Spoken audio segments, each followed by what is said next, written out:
The other big conference this weekend, the bigger by exactly two.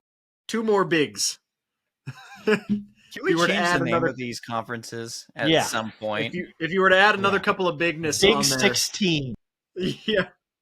The Big 12.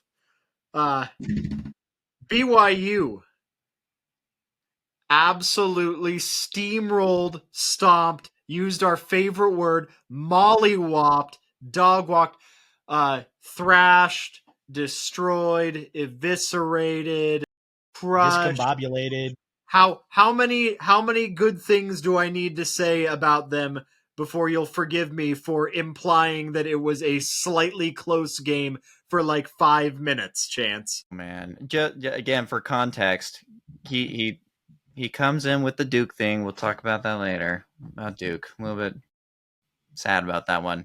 After being dead silent the whole day, by the way. Yeah, after he's dead silent, and then he comes in and he says, why is BYU playing with their food in like part of the second quarter? It's like when they're up by 14. What do you mean playing with your food? If it was like the third or fourth quarter, sure. But I mean, TCU hasn't lost by more than 13 points the whole season. And it like from beginning to end, they routed them. I mean, they went up 17-0 early. They missed a dumb tackle. Evan Johnson missed it on one of the premier wide receivers in the country. Missed tackle, led to a couple points. But besides that, it was clean. Front to back to everything.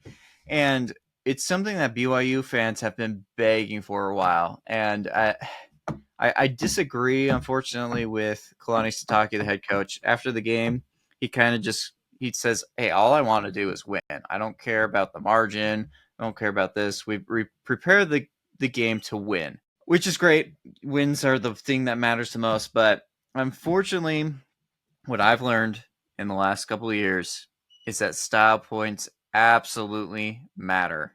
And BYU has not stacked enough style points for the committee to showcase that they deserve a higher ranking.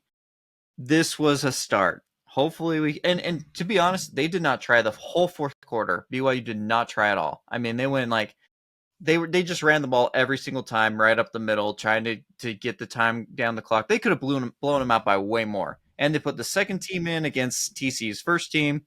It came down to a pick six to put the score a little bit more out of reach. But they certainly didn't try for a long time.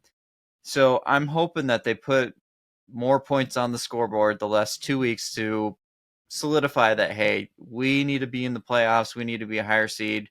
Because if you look at all the metrics behind it, the strength of schedule, the strength of record, the efficiencies, did you guys know that when it comes to efficiencies, they're the 7th most efficient team in the country? Clean team. Strength of schedule, 27th. That's way higher than like Ole Miss, for example. Their resume is actually better than Ole Miss on paper right now because they have the 27th strength of schedule versus 32.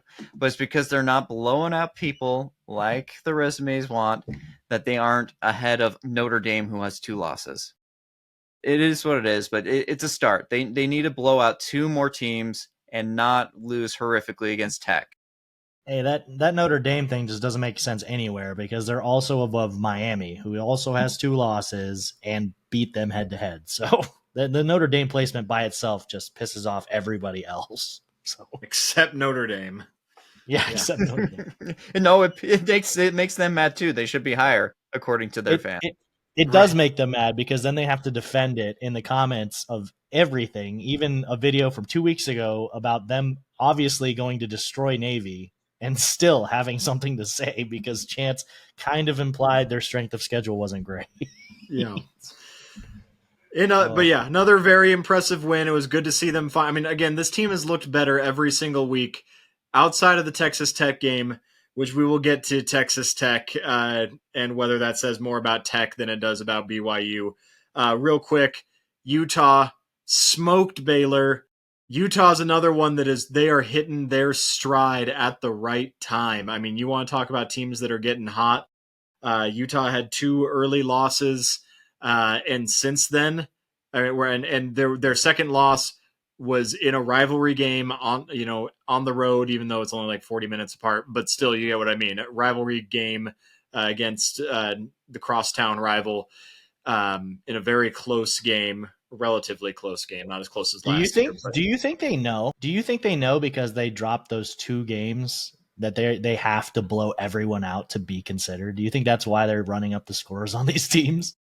I wouldn't put it past them.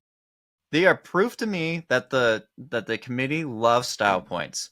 Utah, how they have them ranked, it's all about style points. Because it doesn't matter how many Baylor Bears you punch in the face directly in front of the referee while you're up by 15. Style points. Did y'all see that? They did it against Baylor. They did it against Cincy. They did it against Colorado. They just keep blowing them out. Over there. They did it against ASU. Yeah. Don't get me started. But their strength of schedule sucks.